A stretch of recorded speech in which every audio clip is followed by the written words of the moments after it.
এই মানুষটিকে Argentina football ভক্তরা পাগলের মতো ভালোবাসে। কিন্তু একবার ভেবে দেখেছেন, যখন মেসি আর্জেন্টিনা ফুটবলকে বিদায় জানাবে তখন কি হবে আর্জেন্টিনা ভবিষ্যৎ ফুটবল দলের অবস্থা? ধ্বংস হয়ে যাবে কি আর্জেন্টিনা ফুটবল টিম, যে দলটিকে পাগলের মতো সাপোর্ট করে এসেছে হাজার লাখ কোটি মানুষ?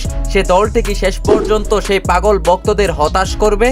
এর উত্তরে হয়তো আপনি কোনো জবাবই দিতে পারবেন না, কারণ আপনি যদি না বলেন তাহলে আপনার সামনে এমনটা এসে দাঁড়াবে, যদি তাই হতো তাহলে আমরা ম্যারাডোনার পর একটা মেসি পেতাম না। ম্যারাডোনাকে তো ওই সময়ের পুরো পৃথিবীর সেরা খেলোয়াড় হিসাবে বিবেচনা করা হতো, আর মেসিকে বর্তমান ফুটবল বিশ্ব সর্বকালের সেরা হিসাবে স্বীকৃতি দিয়েছে। তাই আজকের ভিডিওতে আর্জেন্টিনার এমন 5টি প্লেয়ার সম্পর্কে বলবো যারা ভবিষ্যতে ম্যারাডোনা মেসির মতো হয়ে উঠতে পারে সেরা খেলোয়াড় ও নির্ভরযোগ্য একজন প্লেয়ার।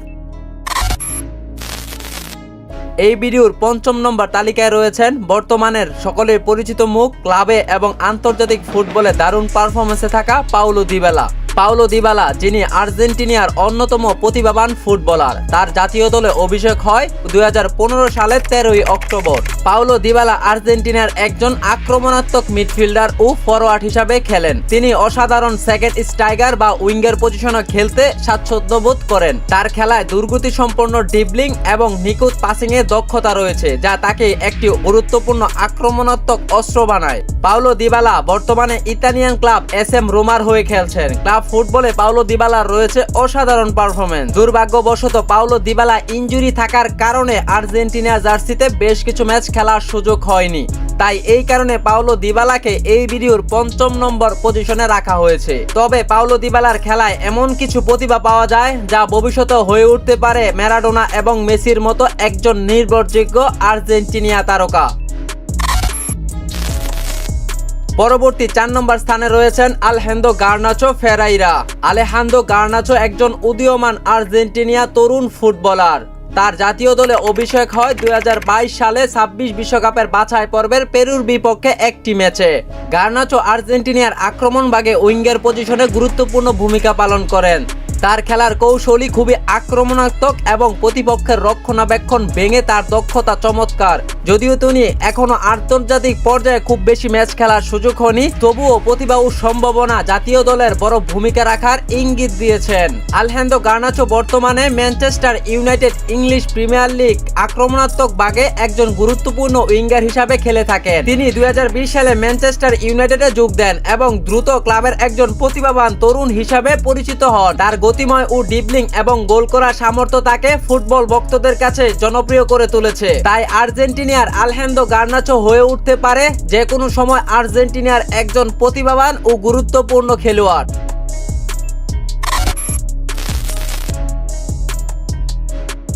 এই তালিকায় 3 নম্বর স্থানে রয়েছেন আর্জেন্টিনার অন্যতম গোল মিসিং বলা হয় সেই লাউতারো মার্টিনেজ। লাউতারো মার্টিনেজ আর্জেন্টিনার জাতীয় দলে অভিষেক হয় 2018 সালে। বর্তমানে লাউতারো মার্টিনেজকে বিশ্বের অন্যতম প্রতিভাবান স্ট্রাইকার হিসাবে বিবেচনা করা হয়। লাউতারো মার্টিনেজ জাতীয় দলে এবং ক্লাব ফুটবলে উভয় ক্ষেত্রে তার রয়েছে দুর্দান্ত গোল করার সামর্থ্য এবং আক্রমণাত্মক নেতৃত্ব তাকে গুরুত্বপূর্ণ ভূমিকা পালন করতে সাহায্য করে। শুধু তাই নয়, লাউতারো মার্টিনেজ 2021 সালে কোপা আমেরিকায় আর্জেন্টিনার শিরোপা জয়ের মূল ভূমিকা পালন করেন এবং জিতে নিয়েছিলেন সর্বোচ্চ গোল করার পুরস্কার গোল্ডেন বুটটিও।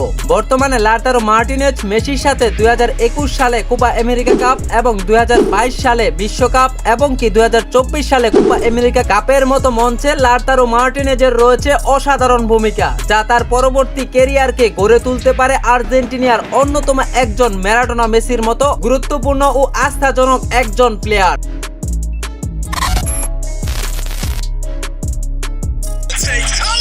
পরবর্তী 2 নম্বর স্থানে অবস্থান করছেন দিয়াগো আলমাদা।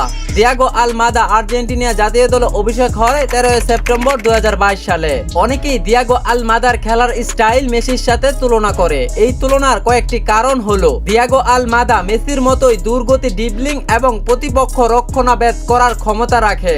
আক্রমণাত্মক ভাবে তার সৃজনশীলতা এবং পাসিং দক্ষতা তাকে শক্তিশালী আক্রমণাত্মক মিডফিল্ডার হিসাবে তৈরি করেছে। দিয়াগো আলমাদা আটলান্টিনা ইউনাইটেডে যোগ দেওয়ার পর থেকে অসাধারণ পারফরমেন্স করেছেন। মেসির মতোই দুর্গতি এবং আক্রমণাত্মক মনোভাব আছে, যা তাকে আর্জেন্টিনা ভবিষ্যৎ হিসাবে ভাবতে হচ্ছে। তবে সময়ের সাথে সাথে তার খেলার আরো বিকাশ ঘটলে দেখা যাবে তিনি আর্জেন্টিনার জন্য কত বড় ভূমিকা রাখার সক্ষমতা রাখবেন।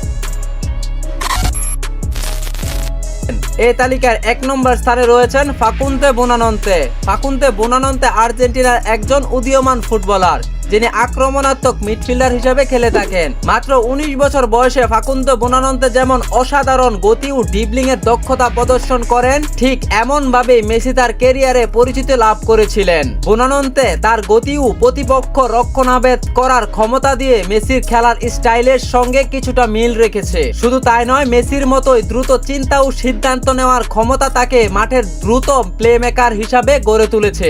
যদিও বুনানন্তে এখনো তরুণ, তার মাঠের উপস্থিতি এবং নেতৃত্ব গুণ তাকে ভবিষ্যতে আরো বড় মাপের খেলোয়াড় হিসাবে প্রতিষ্ঠিত করবে। তিনি আর্জেন্টিনার তরুণ ফুটবলার প্রতিভা হিসাবে একজন মেসির উত্তরসূরি হতে পারবেন বলে ধারণা করা হচ্ছে। এই কারণে ফুটবল বিশেষজ্ঞরা এবং আর্জেন্টিনা ফুটবল প্রেমিকরা ফাকুন্দে বুনানন্তকে ভবিষ্যৎ মেসির সাথে তুলনা করেন। বন্ধুরা, আর্জেন্টিনার যে 5টি ফুটবলারের কথা বললাম, তারা যখন ফুটবলে মেসি থাকবে না, তখন যে কেউ হয়তো মেসির জায়গা পূরণ করার সর্বোচ্চ চেষ্টা করবে। কিন্তু মেসি একজনই আছেন, একজনই থাকবেন। মেসির মতো হয়তো এই পৃথিবীতে আরেকটা মেসি জন্ম নেবে না। তবে পৃথিবীর রীতিনীতি অনুযায়ী একদিন না একদিন ফুটবল থেকে মেসির বিদায় নিতে হবে। তাই আগামী দিনে জানি না মেসিবিহীন ফুটবল কেমন হবে। তবে আশা করছি যতদিন সম্ভব মেসি হয়তো চাইবেন তার ভালোবাসার ফুটবল ভক্তদের আঁকড়ে ধরে রাখতে। ভিডিওটি সম্পূর্ণ দেখার জন্য অনেক অনেক ধন্যবাদ। ভিডিওটি ভালো লাগলে সাবস্ক্রাইব করুন। দেখা হবে পরবর্তী অন্য কোনো ভিডিওতে। ভালো থাকুন, সুস্থ থাকুন, আল্লাহ হাফেজ।